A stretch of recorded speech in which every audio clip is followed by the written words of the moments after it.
She got that red hair, red jeans. She so bad like Carly. Slam me, baby, give me taco, fuck me in the car, please. This ain't your Pokemon. Kali ini Mimin akan membahas alur cerita film Logan Lucky. Film ini dibuka dengan memperlihatkan seorang pria bernama Jimmy Logan dan anaknya bernama Sadie yang tinggal di West Virginia.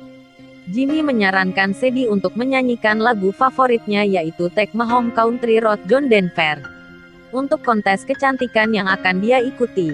Tapi Sadie tak yakin untuk membawakan lagu tersebut. Di sini dapat diketahui kalau Jimmy sudah bercerai dengan istrinya yang bernama Bobby, yang mempunyai hak asuh Sadie. Kini Sadie tinggal bersama ibunya dan ayah tirinya yang bernama Moody.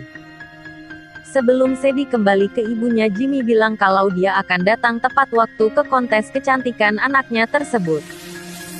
Jimmy lalu terlihat sedang mengerjakan proyek terowongan bawah tanah yang bernama Charlotte Motor Speedway. Di sini lalu Jimmy dipanggil oleh bosnya bernama Carl, yang memecatnya karena ada pekerja yang memberitahu kalau Jimmy kakinya pincang satu akibat bermain football saat SMA dulu.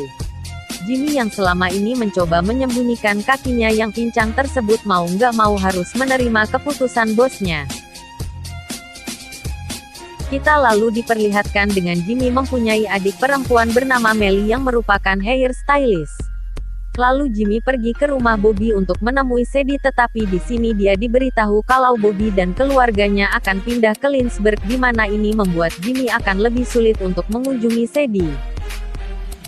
Malamnya Jimmy pergi ke bar milik adik laki-lakinya bernama Clyde yang merupakan mantan veteran perang Irak yang kehilangan satu tangannya dan sekarang memakai tangan palsu. Tidak lama kemudian seorang pemilik perusahaan minuman buat olahraga bernama Max masuk kembar dengan dua temannya. Max yang merupakan orang angkuh membuat tangan palsu Clyde sebagai lelucon. Clyde lalu melepaskan tangan palsunya dan menyajikan minuman hanya dengan tangan satu membuat Max tampak terkejut. Max meminta Clyde membuat minuman lagi untuk direkam dan sebarkan, tetapi Jimmy mendengar itu nggak suka lalu menyerang Max dan dua temannya. Sementara Jimmy berantem, Clyde melangkah keluar dan melemparkan molotov dari kopel ke mobil Max. Max dan dua temannya pun keluar dan melihat mobilnya terbakar. Sementara Jimmy dan Clyde pergi. Keesokan harinya Jimmy mengajak Clyde untuk merampok Charlotte Motor Speedway pada saat perlombaan besar Coca-Cola Cisandrae yang sedikit lagi akan diadakan. Clyde nggak yakin dengan ide ini, tetapi Jimmy kemudian menjelaskan kalau dia tahu bagaimana uang penjualan tiket mengalir melalui sebuah pipa di terowongan bawah tanah menuju ke lemari besi. Jimmy juga bilang kalau di perlombaan tersebut nanti staf dan keamanan nggak akan ketat seperti biasanya. Merasa ide tersebut masuk akal, Clyde pun setuju. Untuk membantu perampokan, mereka berdua mengajak Melly dan juga Jobeng, yaitu seorang kriminal pembobol perangkat yang sedang dipenjara. Jimmy dan Clyde pergi ke penjara untuk bertemu dan membahas rencana mereka yang kemudian ditertawakan Jobeng, karena dia sendiri aja lagi ada di penjara.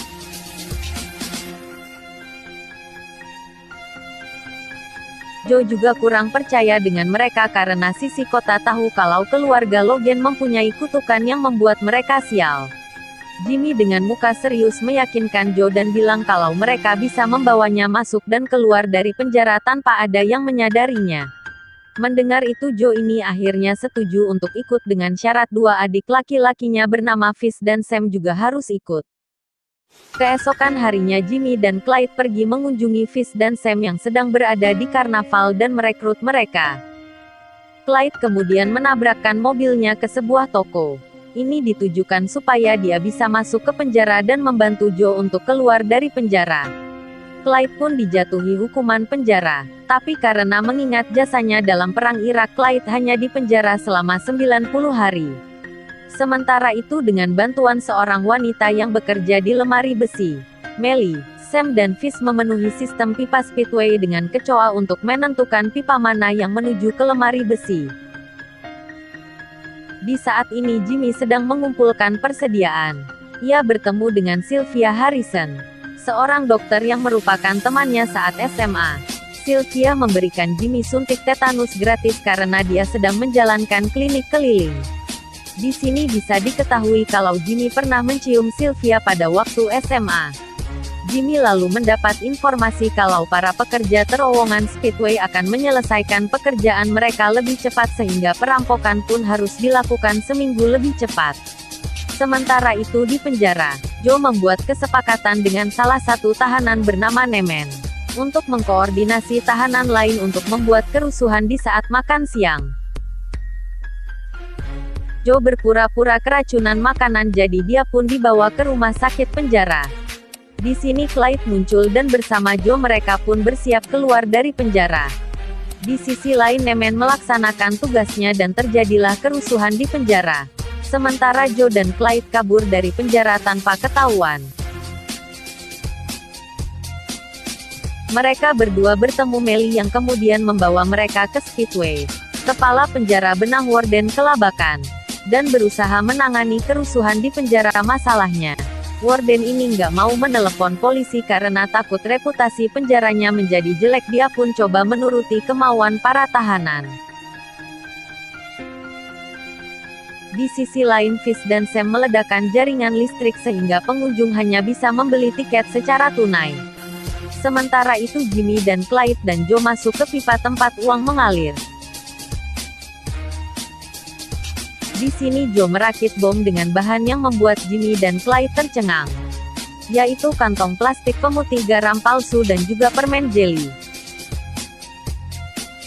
Joe lalu memasukkan bola ke dalam pipa untuk meredakan pintu corong pipa lemari besi. Mereka lalu menyedot banyak uang dengan pompa vakum besar yang dipasangkan ke pipa. Uang tersebut lalu dimasukkan ke kantong sampah, yang kemudian dibawa oleh Fish dan Sam. Namun asap bom berhasil diketahui oleh staf dari Speedway, sehingga mereka meminta keamanan untuk mengecek. Para penjaga pun sempat berpapasan dengan Fish, Sam dan juga Jimmy. Jimmy yang mengatakan kalau mereka tidak melihat atau mencium ada asap, sehingga para penjaga ini pun tidak jadi mengecek. Di saat pekerjaan mereka selesai dan ingin menyelinap, Clyde dan Joe ditemukan oleh Max dan pembalap yang disponsorinya bernama Dayton White, yang sebelumnya bertengkar dengan Max. Di sini Clyde tanpa basa-basi langsung menghajar Max lalu pergi. Di penjara Nemen membakar tong sampah yang dikira Warden. Terjadi kebakaran karena takut warga terpaksa memanggil pemadam kebakaran. Jadi di saat pemadam kebakaran akan berangkat ke penjara, Clyde dan juga Joe menyamar menjadi pemadam kebakaran, lalu berhasil menyelinap masuk ke penjara tanpa ada yang menyadari. Di sisi lain Sadie bersiap tampil di kontes kecantikan dengan lagu suruhan ibunya yaitu Umbrella dari Rihanna. Sadie melihat ayahnya yang baru datang, dan dia langsung mengganti lagunya dengan menyanyikan lagu favorit ayahnya yaitu Take Me Home Country Road.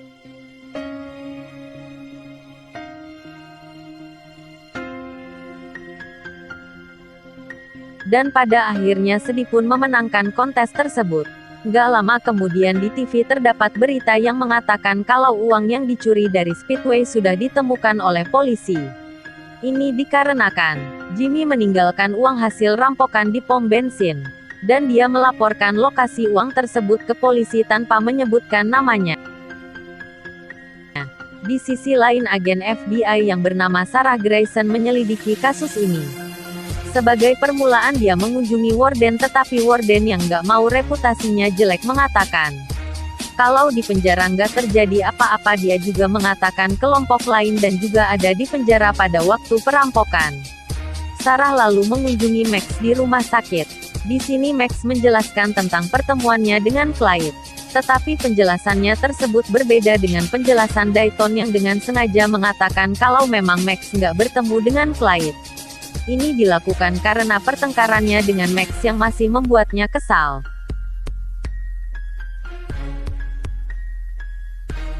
6 bulan setelah perampokan, Sarah yang masih menyelidiki kasus ini pergi menemui pemilik Speedway. Tetapi pemilik tersebut sudah puas dengan pemulihan uang yang dia dapatkan dari asuransi, dan dia meminta kasus ini untuk ditutup. Di sisi lain Joe yang dibebaskan dari penjara pulang ke rumahnya dan menemukan kantong plastik berisi uang yang dikubur di halaman rumahnya. Sementara itu Nemen yang dikeluarkan dari penjara juga mendapatkan kantong berisi uang. Begitu juga dengan Sylvia dan bekerja di lemari besi yang telah membantu Jimmy. Di sini kemudian dijelaskan kalau tujuan Jimmy membiarkan polisi menemukan uang rampokan adalah supaya polisi mengira telah terjadi merampok dan membiarkan semua uang ada di situ. Kemudian juga dijelaskan pada waktu itu di saat yang lainnya sibuk membawa uang hasil rampokan keluar. Jimmy dibantu dengan Melly menyedot dan memasukkan uang lagi ke dalam kantong lain, yang kemudian mereka sembunyikan. Uang inilah yang kemudian Jimmy bagikan kepada lainnya. Berapa lama kemudian Jimmy yang sudah berpacaran dengan Sylvia pergi ke bar milik Clyde. Di situ juga terlihat Joe yang sedang PDKT dengan Melly. Dan Clyde kemudian melayani wanita misterius yang ternyata itu adalah Sarah, untuk membongkar kasus perampokan padahal kasusnya udah ditutup. Lalu film pun selesai. Terima kasih sudah menonton video Mimin. Apabila suka tolong dukung channel ini dengan subscribe, like, dan komen. Atas perhatiannya Mimin ucapkan. Sampai jumpa di video berikutnya. Buah mangga buah manggis. Jangan lupa senyum manis.